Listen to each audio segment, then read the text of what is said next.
दीपावली की अगली सुबह में प्रयागराज इंस्टीट्यूट आपका स्वागत करता है। आज हम एक महत्वपूर्ण फैक्ट लेके आए हैं और ये फैक्ट ये है FATF से संबंधित ये फैक्ट है। इसमें आप लोग हेडलाइंस देख सकते हैं कि इसमें हेडलाइंस ये बनी है कि पाकिस्तान को FATF की ग्रे लिस्ट से बाहर कर दिया गया है। ठीक, अब हम पहले ये समझेंगे कि ये FATF है क्या, ग्रे लिस्ट इसकी क्या होती है, ब्लैक लिस्ट क्या होती है और पाकिस्तान के लिए ये मायने क्या रखता है और भारत के लिए ये कंडीशन जो आई है वो क्या मायने रखती है। तो हम शुरुआत करेंगे कि FATF है क्या। देखिए, FATF का जो फुल फॉर्म है वो है फाइनेंशियल एक्शन टास्क फोर्स। यह एक अंतर सरकारी संगठन है, ठीक, जिसकी स्थापना 1989 में की जाती है और इसकी स्थापना करने में जो G7 ग्रुप हैं वो करते हैं। कौन? G7 group.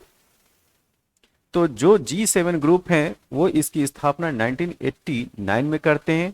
हेडक्वार्टर इसका पेरिस, फ्रांस। अब हम बात करेंगे कि यह संस्था करती क्या है। तो इसका काम है मनी लॉन्ड्रिंग, आतंकी वित्त पोषण मतलब टेरर फाइनेंसिंग और जो भी इंटरनेशनल फाइनेंशियल सिस्टम है उसकी इंटीग्रिटी को मेंटेन रखना। समझ रहे हैं इस बात को? किससे? मनी लॉन्ड्रिंग को रोकना, जो टेरर फाइनेंसिंग है उस पे जो है शिकंजा कसना FATF का काम है।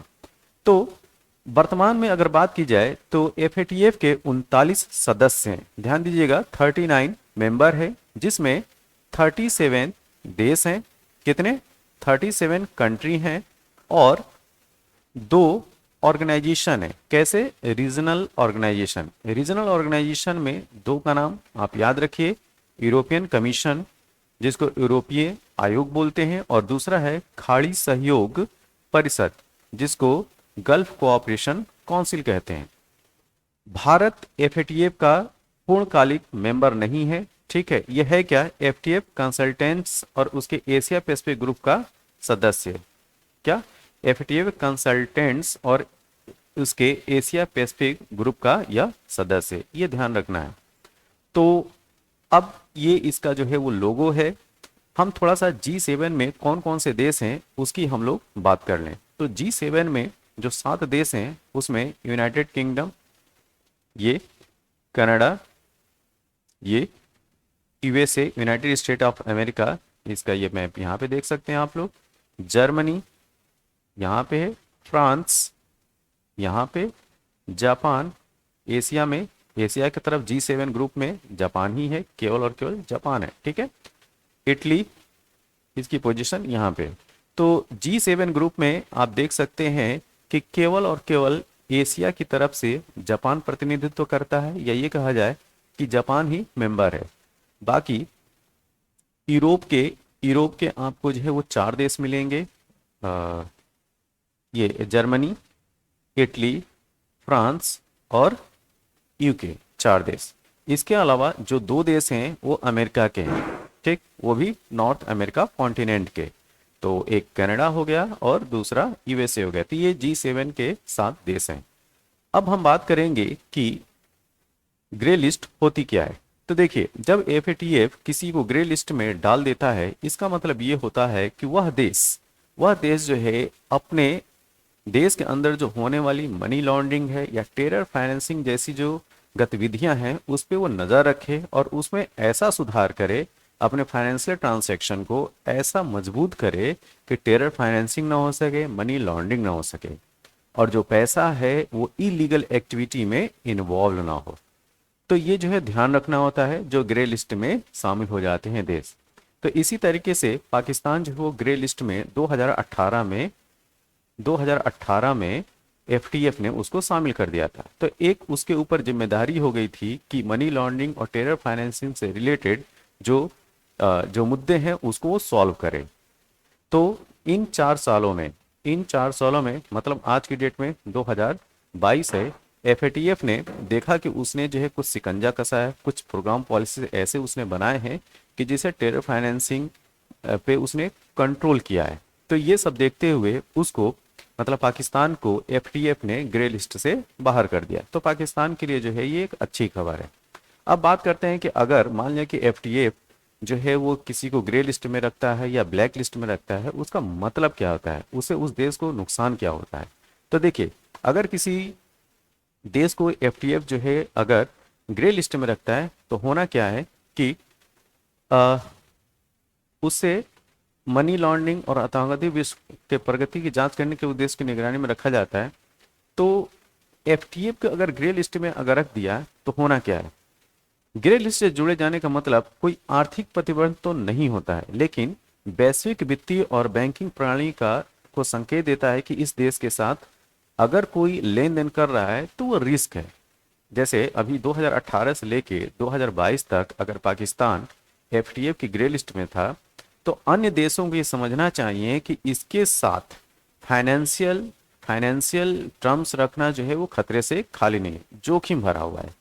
तो इस तरीके से होता क्या है कि वो जो देश है जो ग्रे लिस्ट में होता है, ठीक, वो एक तरीके से क्लोज इकोनॉमी के तरीके से होना स्टार्ट हो जाता है, उसके साथ कोई जो है उसकी इमेज खराब हो जाती है, कोई उसके से जो ट्रेड कॉमर्स एक्टिविटी करना नहीं चाहता है। इसके साथ में जो इंटरनेशनल इंस्टीट्यूशंस हैं जैसे कि वर्ल्ड बैंक हो गया, इंटरनेशनल मॉनेटरी फंड हो गया, उसको जो है लोन देने से मना कर देते हैं, ठीक, या लोन देने में हिचकिचाहट रखते हैं। इसके साथ उसको जो है उस देश को लोन देने में काफ़ी कठिनाइयों का सामना करना पड़ता है और ज़्यादातर संस्थान जो है कर देने में आनाकानी करते हैं, ठीक है। तो स्मूथ प्रोसेस उसकी इकोनॉमी के लिए या अर्थव्यवस्था के लिए अच्छा नहीं रहता है। साथ में जैसे मैंने बोला भी कि ट्रेड एंड कॉमर्स जो एक्टिविटी है उसमें भी उसकी दिक्कत आनी है। तो पाकिस्तान की अगर बात किया जाए तो पाकिस्तान जो है वैसे ही उसकी आर्थिक स्थिति तो पहले से ही खराब है, प्लस एफटीएफ ने उसको जो है 4 साल के लिए जब ग्रे लिस्ट में रखा था तो उसके लिए और प्रॉब्लम बढ़ गई थी। तो एक कहावत है हम लोग के साइड में, एक तो कोड़ उस पे से खाज, जो कि इसका सोल्यूशन जो है कभी मिलना है नहीं। तो ओके, थोड़ा सा और हम लोग जानते हैं कि एफटीएफ में वर्तमान में जो है उसने 23 देशों को निगरानी लिस्ट में रखा हुआ था, ठीक। ये जो 23 देश थे, Albania, Barbados, Burkina Faso, Cambodia, Cayman Islands, Gibraltar, Haiti, Jamaica, Jordan, Mali, Morocco, Myanmar, Nicaragua, Pakistan, Panama, Philippines, Senegal, South Sudan, Syria, तुर्की, युगांडा, संयुक्त अरब अमीरात, यमन, ठीक। अब इसमें से पाकिस्तान को हटा दिया गया है, अब वो ग्रे लिस्ट से बाहर है। अब यहाँ पे एक देश म्यांमार है, इसको हम लोग थोड़ा अलग से डील करेंगे, क्यों, क्योंकि ये ग्रे लिस्ट से में नहीं है, वो ब्लैक लिस्ट में आ गया है, जो कि हम वीडियो के नेक्स्ट स्लाइड में हम बताएंगे, ठीक है।